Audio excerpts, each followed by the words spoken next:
Guys, बच्चों की smile देख के ना दिल खुश हो जाता है, अपने बचपन की यादें ताजा हो जाती हैं। अब चाहे वो किसी के भी बच्चे हो, है ना। तो चलिए आज इस वीडियो में मैं आप लोगों को एक ऐसी बच्ची से मिलवाता हूं जिस बच्ची की स्माइल को वर्ल्ड्स क्यूटेस्ट स्माइल के खिताब से नवाजा गया है। जी हां गाइस, आप ठीक सुन रहे हैं। उस बच्ची का नाम है अनाहिता। 10 जनवरी 2016 को ईरान के इस्फहान शहर में उसका जन्म हुआ और महज 4 साल की उम्र में 2020 में वो सोशल मीडिया की एक सेंसेशन बन चुकी हैं। इंस्टाग्राम पे ना जाने कितने सारे फॉलोवर्स हैं और उनकी स्माइल और क्यूटनेस पे फिदा हैं। गाइस, आपको इस बच्ची की स्माइल देख के कैसा लगा चैट सेक्शन में जरूर लिखिएगा। हमारा देश ही हमारा पहला धर्म है और इस देश की सुरक्षा के लिए हम कुछ भी कर गुजरने को तैयार हैं। इन 2 लाइनों के मायने अगर आपको किसी देश के लोगों से सीखना है तो वो देश है इजराइल। जी हां गाइस, पूरी दुनिया का इजराइल अकेला ऐसा देश है जहां के नागरिकों को, चाहे वो महिलाएं हो या वो पुरुष, अपने पूरे जीवन काल के कम से कम 2 साल देश की सेवा और सुरक्षा के लिए देने ही होते हैं। गाइस, आपका इसके बारे में क्या ख्याल है चैट सेक्शन में जरूर लिखिएगा। और आप लोगों ने महिलाओं को कार तो चलाते देखा होगा, लेकिन क्या आपने किसी महिला को बस या फिर हैवी ट्रक चलाते देखा है? नहीं ना। तो आज इस वीडियो में मैं आप लोगों को मिलवाता हूं पूजा देवी से। गाइस, पूजा देवी जम्मू कश्मीर की पहली महिला बस ड्राइवर हैं और वो ट्रक भी चला लेती हैं। लेकिन ये सफर इतना आसान नहीं था। जब स्टार्टिंग में उन्होंने बस ड्राइव करना शुरू किया था तो किसी महिला को ड्राइवर सीट पे देख के यात्री उतर जाया करते थे और यह कहा करते थे कि ये कहीं बस को ठोक नहीं दे। और ऐसे ही लोगों की सोच को गलत साबित किया पूजा देवी ने और आज ये इतनी फेमस हो गई हैं कि कहीं भी रुकती हैं तो वहां पर लोग गाड़ियां रोक के इनके साथ सेल्फी लेना शुरू कर देते हैं। सो गाइस, महिलाओं के सिर को फक्र से ऊंचा करने वाली ये है पूजा देवी।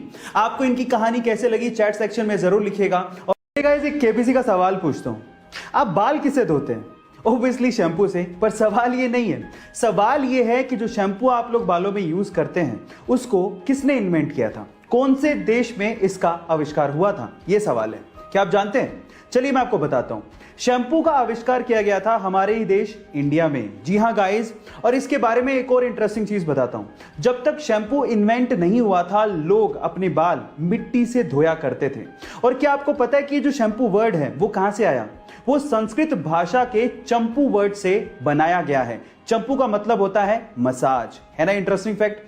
गाइस, अगर मैं आपसे सवाल पूछूं कि इंडिया का मोस्ट एजुकेटेड या फिर यूं कहें कि इंडिया का मोस्ट क्वालिफाइड पर्सन कौन है, तो आप लोग क्या कहेंगे? क्या आप उनका नाम जानते हैं? चलिए मैं बताता हूं। महाराष्ट्र के श्रीकांत जिचकार जी को इंडिया का मोस्ट क्वालिफाइड पर्सन कहा जाता है। अब ऐसा क्यों? क्योंकि वो आईएएस एंड आईपीएस क्वालिफाइड थे और उसके अलावा डॉक्टर और एडवोकेट जैसी 20 डिग्रियां उन्होंने 42 यूनिवर्सिटी एग्जाम्स देके हासिल की थी।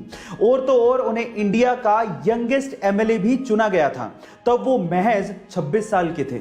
गाइस, 2004 में उनका देहांत हो गया, लेकिन आज भी उनका नाम शान से लिया जाता है। गाइस, उनका नाम याद रखिएगा, श्रीकांत जिचकार। साल 2020 तो पूरी तरह से कोरोना वायरस के हत्थे चढ़ गया, लेकिन ऐसा नहीं था कि साल 2020 में जितनी भी खबरें आई वो सभी की सभी बुरी थी।